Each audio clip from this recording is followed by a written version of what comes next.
నేను రవి. కేంద్ర ప్రభుత్వం ఒక సరికొత్త ప్రణాళికకు నాంది పలికింది. కేంద్ర సైన్స్ అండ్ టెక్నాలజీ శాఖ అయితే మాత్రం 2047 వికసిత్ భారత లక్ష్య సాధనలో భాగంగా ఇతర దేశాల్లో స్థిరపడినటువంటి ప్రవాస భారతీయులు ఎవరైతే ఉన్నారో నిష్ణాతులైన వాళ్ళు వివిధ రంగాలు, ముఖ్యంగా సైన్స్ అండ్ టెక్నాలజీ రంగాల్లో నిష్ణాతులైన వాళ్ళని మన దేశానికి రప్పించేటటువంటి ఒక ప్రణాళిక అయితే రచించింది. అంటే వాళ్ళ యొక్క ప్రతిభను గుర్తించి వాళ్ళను అంటే మన స్వదేశానికి రండి అని చెప్పేసి ఒక పిలుపు ఇవ్వటం జరిగింది. ఈ నేపథ్యంలోనే 2047 వికసిత్ భారత్ లక్ష్య సాధనలో భాగంగా వారిని అంటే వారి సేవలో ఉపయోగించుకోవాలి. ముఖ్యంగా ఐఐటి అవ్వచ్చు, లేకపోతే శాస్త్ర సాంకేతిక రంగాల్లో కూడా వాళ్ళ ప్రతిభను గుర్తించి వాళ్ళని మాతృదేశానికి రప్పించేటటువంటి ఒక ప్రణాళిక అయితే రచించింది. మరికి అంటే ఇతర దేశాలు తీసుకున్నటువంటి విధానాలు, ఉదాహరణకు అమెరికా తీసుకుంటున్నటువంటి సుంకాల నేపథ్యంలో మొట్టమొదటిసారిగా అమెరికా ఫస్ట్ అనే నినాదంతో అక్కడ దేశం అవలంబిస్తున్నటువంటి విధానాలు ఏవైతే ఉన్నాయో, ఈ నేపథ్యంలో మాతృదేశంలో సేవలు అందించినటువంటి నినాదంతో భారత్ కూడా ముందుకు వెళ్తుంది. వికసిత్ భారత్ 2047 లక్ష్య సాధన కోసం అయితే మాత్రం ఈ యొక్క నిర్ణయాలు తీసుకుంది. ఇదే అంశాలపై ఈరోజు చర్చా కార్యక్రమంలో పాల్గొంటున్నారు రాధా రఘురామపాత్రుని గారు, అంతర్జాతీయ వ్యవహారాల నిపుణులు. రఘురామపాత్రుని గారు నమస్కారం అండి. నమస్తే. ఏంటంటే కేంద్ర ప్రభుత్వం తీసుకుంటున్నటువంటి నిర్ణయాలను ఏ విధంగా చూడొచ్చు? ముఖ్యంగా ప్రవాస భారతీయులు, అలాగే వివిధ రంగాల్లో నిష్ణాతులైన వాళ్ళు స్వదేశానికి తిరిగి రండి, మీకు కావలసినటువంటి సదుపాయాలు కల్పిస్తాం, ఇక్కడ సేవలు అందించండి అనే విధంగా కేంద్ర ప్రభుత్వం అయితే మాత్రం ముందుకు వెళుతుంది. ఏ విధంగా చూడొచ్చు అంటారు? ఇది ఒక మంచి ప్రోగ్రామ్, అలాగే ఒక మంచి పాలసీ ఇనిషియేటివ్ ద్వారా గవర్నమెంట్ ముందుకు రఘురామపాత్రుని గారు కొంచెం మీరు అంటే ఫ్రేమ్ కొంచెం దగ్గరగా పెట్టుకోండి. రైట్ మేడం, మాట్లాడండి. ఈ స్కీమ్ ఏదైతే ఉందో అంటే కొద్ది సంవత్సరాలుగా గవర్నమెంట్ ఈ ఇనిషియేటివ్ అంటే ఈ star faculty, Indian origin star faculty programme ద్వారా ఒక ఆలోచన గత కొద్ది సంవత్సరాలుగా చేస్తూ వస్తున్నటువంటి పరిస్థితి. అయితే ముఖ్యంగా మినిస్ట్రీ ఆఫ్ ఎడ్యుకేషన్ అలాగే ministry of science and technology ఈ రెండు డిపార్ట్మెంట్స్తోని ఆల్రెడీ సంప్రదింపులు జరిపినట్టు ఇన్ఫర్మేషన్ మనకు వస్తుంది. సో ఈ ప్రోగ్రామ్ ఇనిషియేటివ్ ద్వారా స్టార్ ఫ్యాకల్టీ అంటే ఇండియన్ ఆరిజిన్ స్టార్ ఫ్యాకల్టీ అలాగే స్టార్ స్కాలర్స్ విదేశాల్లో ఎక్కడ ఉన్నా కానీ వాళ్ళందరినీ కూడా తిరిగి భారతదేశం, ఇదే ఒక మంచి మనకు ఆపర్చునిటీ దొరికింది. ఈ అవకాశాన్ని పూర్తిగా మన భారతదేశం బ్రెయిన్ గెయిన్గా వినియోగించుకుంటూ సో బయట దేశాలలో స్థిరపడినటువంటి ఇటు స్టార్ ఫ్యాకల్టీ కానీ, అలాగే most experience and learned faculty కానీ, అలాగే స్కాలర్స్ కానీ వీళ్ళందరినీ భారతదేశం తిరిగి రప్పించే విధంగా ఒక ఆలోచన అయితే చేస్తుంది. ముఖ్యంగా మన భారతదేశంలో ఇటు ఐఐఎమ్స్ కానీ నియర్లీ 21 ఐఐఎమ్స్ మన భారతదేశంలో ఉన్నాయి, ఇండియన్ ఇన్స్టిట్యూట్ ఆఫ్ మేనేజ్మెంట్స్. అలాగే ఐఐటీస్ గనక చూస్తే 23 ఇండియన్ ఇన్స్టిట్యూట్ ఆఫ్ టెక్నాలజీస్ ఉన్నాయి. అలాగే 56 సెంట్రల్ యూనివర్సిటీస్ కూడా మన భారతదేశంలో ఉన్నాయి. అయితే ఈ హయ్యర్ ఎడ్యుకేషన్ ఇన్స్టిట్యూషన్స్లో సర్వ్ చేయడానికి ఈ ఫ్యాకల్టీ కొరత కానీ, అలాగే ఎక్స్పీరియన్స్డ్ ప్రొఫెషనల్స్ కొరత కానీ అకాడమిక్ ఫీల్డ్లో ఎప్పటి నుంచో ఉన్నటువంటి పరిస్థితి. ముఖ్యంగా ఇటు లెర్నర్డ్ ఫ్యాకల్టీ కానీ, అలాగే సైన్స్ అండ్ టెక్నాలజీలో మోర్ ఎక్స్పీరియన్స్డ్ సైంటిస్ట్ కానీ వీళ్ళందరూ కూడా ఇండస్ట్రియల్ సెక్టర్లో స్థిరపడటానికి ఒక అవకాశం చూస్తూ ఉంటారు. అకాడమిక్ ఫీల్డ్లో రావడానికి చాలామంది ఇష్టపడకపోవచ్చు. అలాగే చాలామంది బయట విదేశాలకు వెళ్ళి అక్కడ ఉన్నటువంటి ఆపర్చునిటీస్ కానీ, అలాగే అక్కడ వాళ్ళు ఆఫర్ చేస్తున్నటువంటి పే స్కేల్స్ కానీ వీటన్ని అనుగుణంగా బయట విదేశాల్లో చాలామంది ఎక్స్పీరియన్స్డ్ ప్రొఫెషనల్స్ ఎస్పెషలీ స్కాలర్స్ కానీ, ఫ్యాకల్టీ కానీ అకాడమిక్ రంగంలో పనిచేస్తున్నటువంటి పరిస్థితి మనకు కనిపిస్తుంది. సో ఇలాంటి వాళ్ళందరినీ కూడా అట్రాక్ట్ చేయడానికి ఈ స్టార్ ఫ్యాకల్టీ ఇనిషియేటివ్ ఒక స్కీమ్ తోని అతి త్వరలో మన ప్రభుత్వం ముందుకు రాబోతుంది అన్నటువంటి సమాచారం మనందరం కూడా అభినందించదగిన విషయం. రైట్ మేడం, అంటే మీరు చెప్తున్నట్లు ఇది అభినందించే విషయమే, గొప్ప పరిణామాన్ని చెప్పవచ్చు. కానీ అంటే గతంలో భారత ప్రభుత్వం కల్పించినటువంటి వాళ్ళకి అవకాశాలని ఇతర దేశాలు కల్పించాయి. కానీ కొన్ని సందర్భాల్లో, ఉదాహరణకు డొనాల్డ్ ట్రంప్ సుంకాల విధింపవచ్చు, లేకపోతే అమెరికా ఫస్ట్ అనేటటువంటి నినాదాలు అవ్వచ్చు, ఇవన్నీ కూడా వాళ్ళు ఎక్కడికి వెళ్ళినా సరే భారత సంతతి వ్యక్తులే కాబట్టి అంటే స్వదేశంపై మక్కువతోటి అవ్వచ్చు, లేకపోతే భారతదేశం మరొకసారి మేధావులందరూ స్వదేశానికి వచ్చి సేవ చేయండి ఈ నినాదం ఏదైతే ఉందో వాళ్ళు అంటే ఈ అవకాశాలకు నాంది పలికే అవకాశాలు ఉన్నాయనుకోవచ్చా? ముఖ్యంగా ఐఐటి అవ్వచ్చు, లేకపోతే ఎయిమ్స్ అవ్వచ్చు, ఇంకా రకరకాల సైన్స్ అండ్ టెక్నాలజీ రంగాలు అవ్వచ్చు, ఇవన్నీ కూడా వాళ్ళలో మార్పు తీసుకొచ్చే అవకాశాలు ఉన్నాయనుకోవచ్చా? ఇప్పుడు ఉన్నటువంటి ఈ జియో పొలిటికల్ సినారియో అలాగే ఇంటర్నేషనల్ గా జియో పొలిటికల్ కండిషన్స్ చూస్తే ఒక పక్క యునైటెడ్ స్టేట్స్ ఆఫ్ అమెరికాలోని ఈ అమెరికా ఫస్ట్ కానీ టారిఫ్స్ యొక్క కన్ఫ్యూజన్ కానీ అలాగే H1B వీసా కన్ఫ్యూజన్ కానీ ఇంకా కొనసాగుతుంది. మరొక పక్క ఇతర దేశాల్లో చూస్తే యూకే కానీ ఆస్ట్రేలియా కానీ అలాగే కెనడా వంటి దేశాల్లో చూస్తే అక్కడ రేసిజం ఇష్యూస్ కూడా బయట పడుతున్నటువంటి అంశాలు మనకు కనిపిస్తున్నాయి. కాబట్టి ఇంటర్నేషనల్ గా ఒక జియో పొలిటికల్ టెన్షన్ వాతావరణం అయితే నెలకొన్నది అని మనం అన్డౌటెడ్లీ ఇక్కడ మనం చర్చించుకోవాల్సిన విషయం. అయితే ఈ జియో పొలిటికల్ కన్ఫ్యూషన్ ని, ఈ జియో పొలిటికల్ ప్రాబ్లమ్ ని మన భారతదేశం ఒక అవకాశంగా మలుచుకోవడానికి ఈ స్టార్ ఫ్యాకల్టీ అంటే Indian origin star faculty and scholars వీళ్ళందరి రిటర్న్ కూడా ఒక అవకాశంగా మలుచుకునే అవకాశం ఇక్కడ మనకు క్లియర్ గా కనిపిస్తుంది. ఆల్రెడీ ఇప్పటి వరకు మనం ఆలోచన చేస్తే ఆల్రెడీ మన భారతదేశంలో కొన్ని స్కీమ్స్ ఉన్నాయి.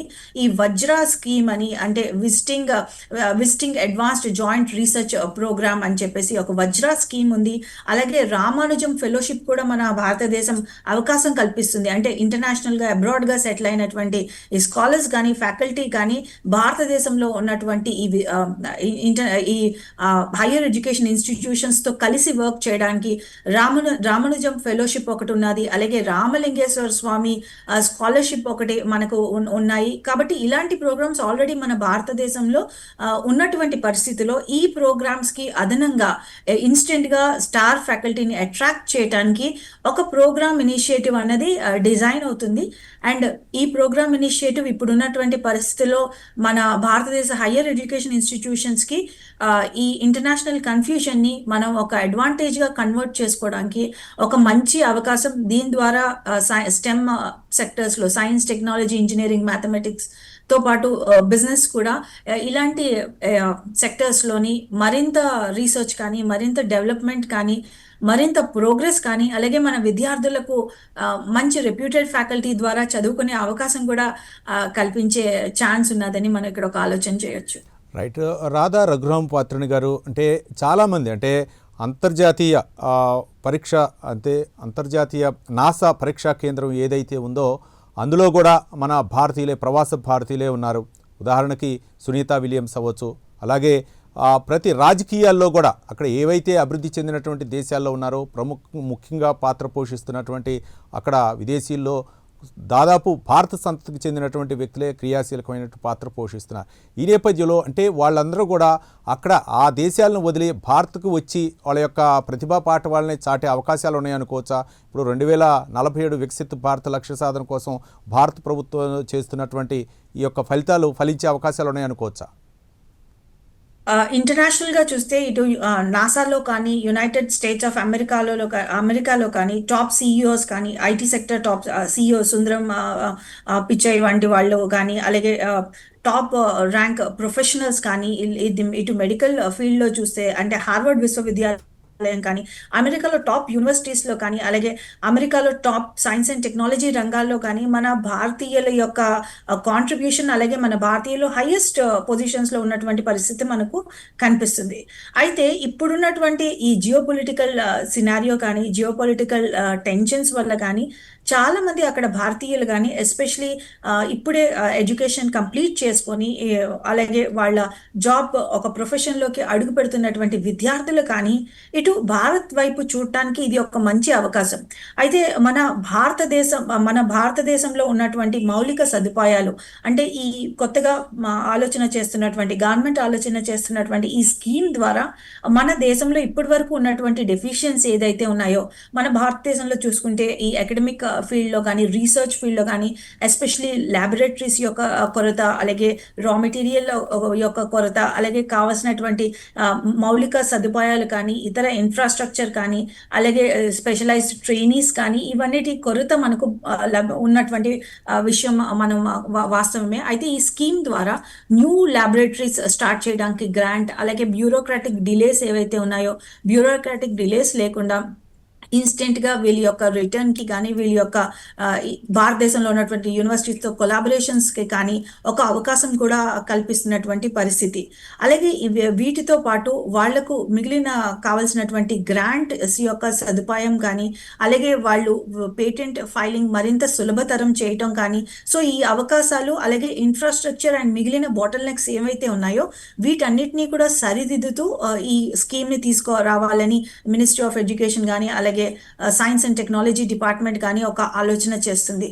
అయితే ఈ స్టార్ ఫ్యాకల్టీ స్కీమ్ రావడానికి ముందు నుంచే మరొక మంచి పాలసీ ఇనిషియేటివ్ తీసుకొచ్చింది గవర్నమెంట్. ఈ పాలసీ ఇనిషియేటివ్ ఏంటంటే భారతదేశంలో ఇప్పటికే nearly 15 foreign universities especially STEM అదే science technology engineering mathematics and business ఈ రంగాల్లోని ఫారిన్ యూనివర్సిటీస్ కూడా ఆల్రెడీ భారతదేశంలో తమ క్యాంపసెస్ని ఏర్పాటు చేశాయి. సో ఇది కూడా విదేశాల్లో ఉన్నటువంటి మన అకాడమిషియన్స్ కానీ స్కాలర్స్ కానీ రావటానికి ఒక మంచి అవకాశం అయితే కనిపిస్తుంది.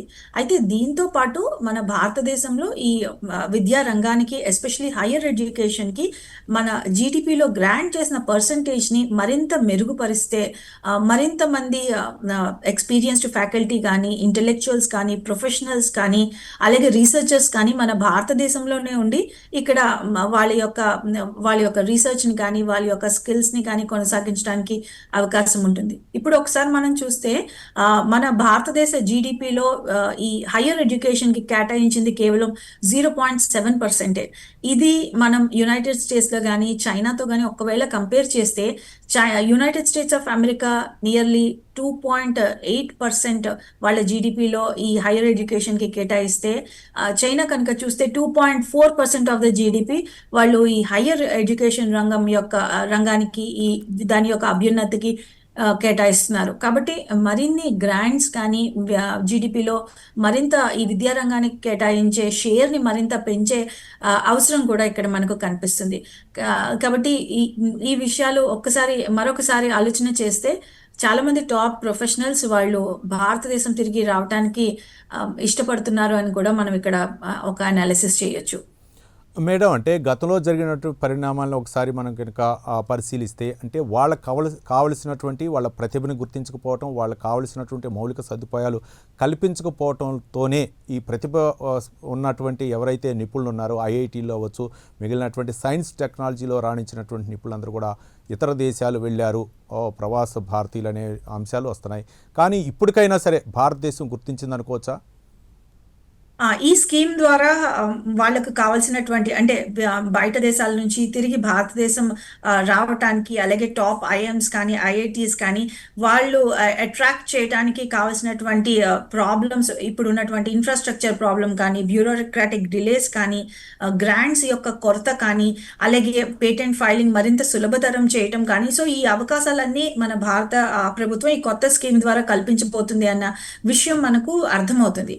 అయితే ఇంకా జరగాల్సింది చాలా ఉంది. అలాగే జీడిపిలో మరింత షేర్ ఈ హయ్యర్ ఎడ్యుకేషన్కి ఎస్పెషలీ స్కిల్డ్ ప్రొఫెషనల్స్ అలాగే స్కిల్డ్ ఎంప్లాయీస్ కావాలంటే స్కిల్డ్ టీచర్స్ కూడా ఉండాలన్న విషయం ఇక్కడ గుర్తించాల్సినటువంటి అంశం.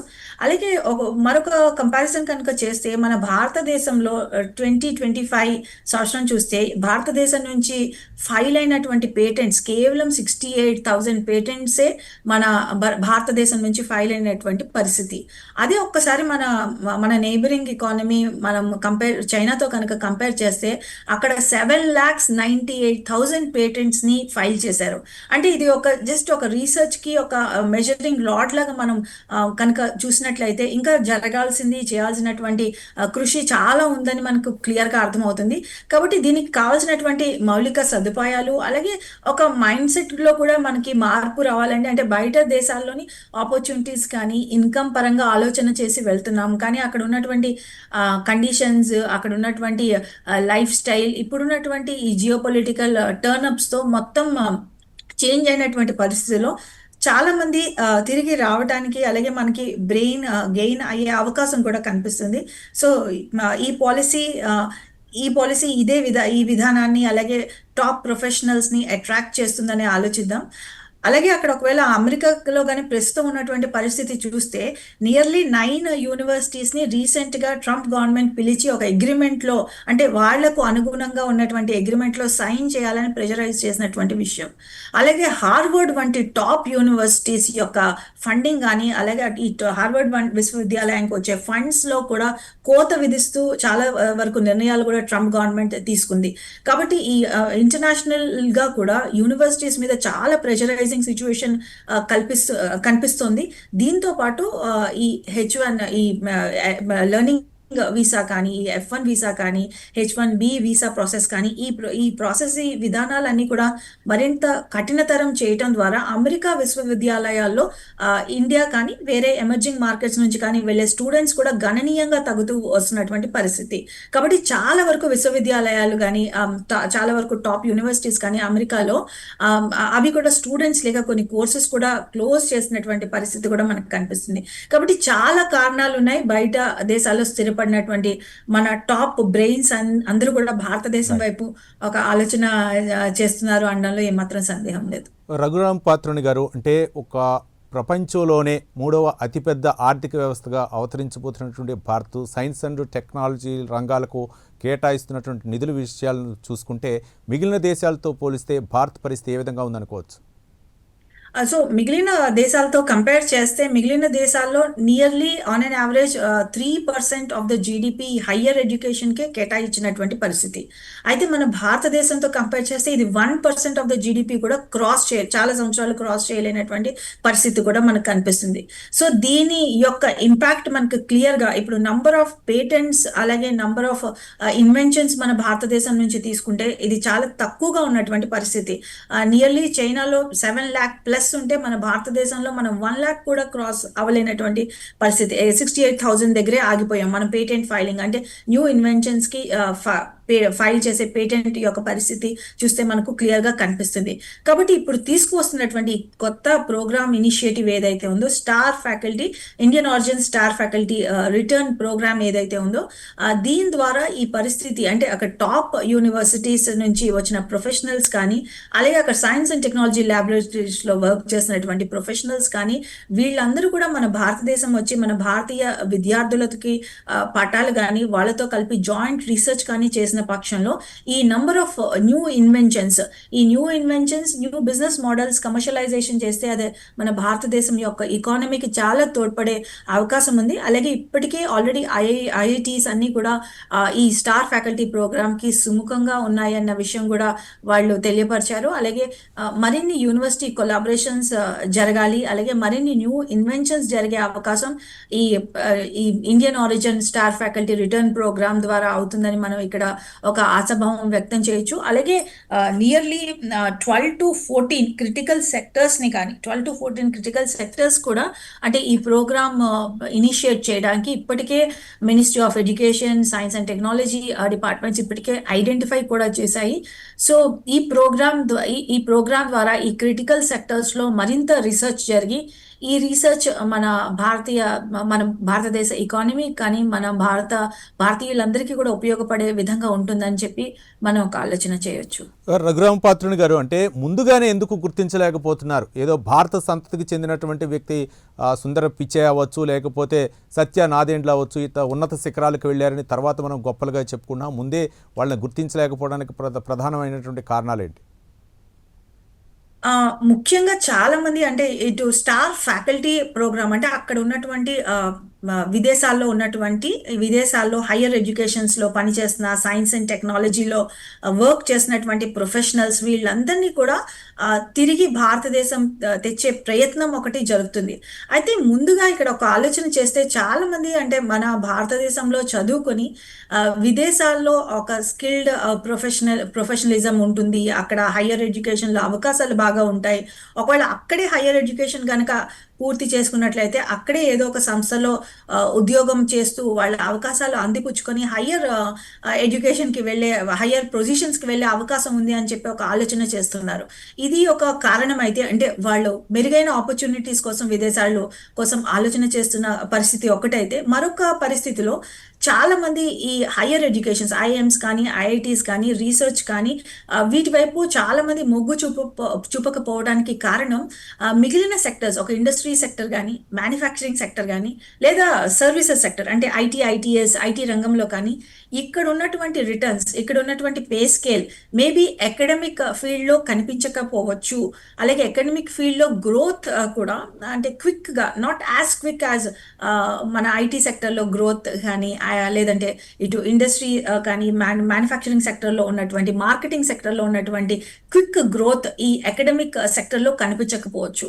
బట్ ఈ సెక్టర్ ద్వారా మన దేశానికి కంప్లీట్ మన భారతదేశ ఎకానమీకి కావాల్సినట్టు skilled professionals investment in education returns ఇటు పీపుల్ హూ ఆర్ వర్కింగ్ అంటే ప్రొఫెషనల్స్ కూడా క్విక్గా రిటర్న్స్ ఉండవు. అలాగే దేశం కూడా ఆలోచిస్తే ఒక ఈ ఎడ్యుకేషనల్ సెక్టర్ మీద చేసే ఇన్వెస్ట్మెంట్ మేబీ ఒక నెక్స్ట్ 20 years దాకా రిటర్న్స్ కూడా రావు. కాబట్టి మనకి ఫ్రూట్స్ కనిపించడానికి కొంత సమయం పడుతుంది. సో ప్రొఫెషనల్స్ ఈ సెక్టర్లో రాకపోవడానికి ముఖ్యమైన కారణం గ్రోత్ క్విక్గా ఉండదని ఆలోచన చేస్తారు. అలాగే గవర్నమెంట్ కూడా మేబీ 20-25 years తర్వాత ఈ fruits of investing on educational sector కనిపిస్తుంది. రాధా రఘురామ్ పాత్రుడు గారు, అంటే ముందుగానే ఎప్పుడో వెళ్ళిపోయిన తర్వాత మళ్ళీ వాళ్ళని తిరిగి రప్పించే బదులు ముందుగానే యూనివర్సిటీలు అవ్వచ్చు, మీరు ఐఐటి ఇట్లాంటి విద్యా సంస్థల్లో వాళ్ళకి అంటే ఎవరైతే ప్రతిభ కనపరుస్తున్నటువంటి విద్యార్థులు ఉన్నారో వాళ్ళకి ముందుగానే కొన్ని పథకాలను కనుక వాళ్ళకి వివరిస్తే ఇతర దేశాల వైపు మొగ్గు చూపే అవకాశాలు ఉండగా, ముఖ్యంగా చైనా అవ్వచ్చు, జపాన్ అవ్వచ్చు, ఇట్లా వాళ్ళు ఏంటంటే వాళ్ళకి కావాల్సినటువంటి మౌలిక సదుపాయాలు కల్పిస్తుంటారు. మన భారతదేశం విషయానికి వస్తే ఏం చెప్తారు?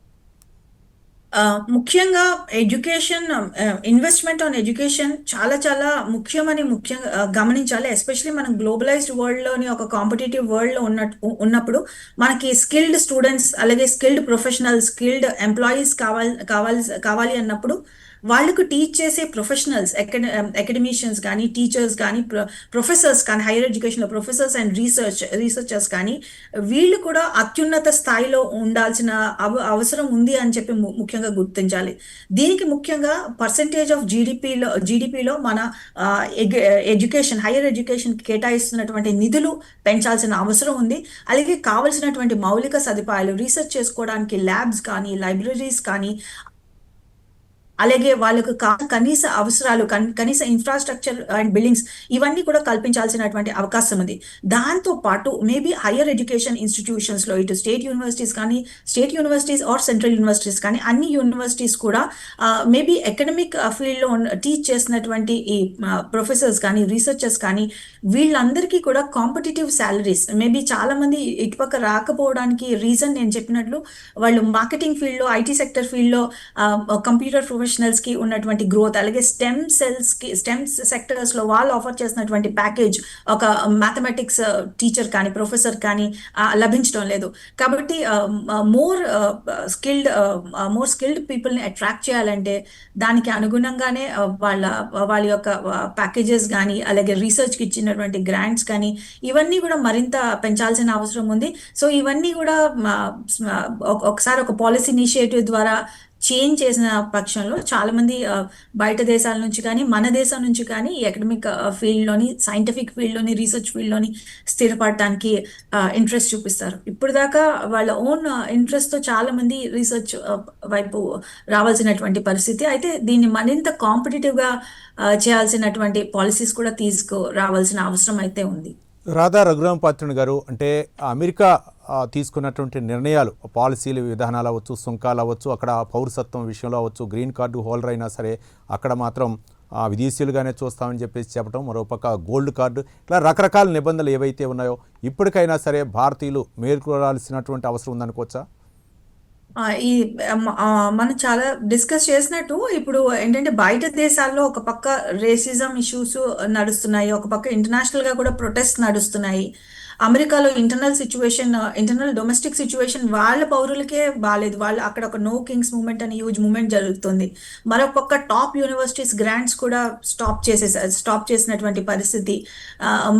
మరొక పక్క ఈ ట్రంప్ యొక్క పాలసీ ఇనిషియేటివ్స్ సుంకాలతో స్టార్ట్ చేసి H1B వీసా దగ్గర నుంచి సెక్యూరిటీ అంశాలు, చాలా అంశాలు డిస్టర్బెన్స్గా, ఇంటర్నేషనల్ జియోపొలిటికల్ కన్సర్న్స్, డిస్టర్బెన్సెస్ జరుగుతున్నటువంటి పక్షంలో ఒక హోల్ జియోపొలిటికల్ సినారియోలో ఒక కన్ఫ్యూజన్ కొనసాగుతున్నటువంటి వేళ ఇప్పటి వరకు బ్రెయిన్ డ్రెయిన్ కోసం మాట్లాడుకున్నాం. టాప్ బ్రెయిన్స్ అన్ని కూడా బయట దేశాలకు వలస వెళ్ళారు.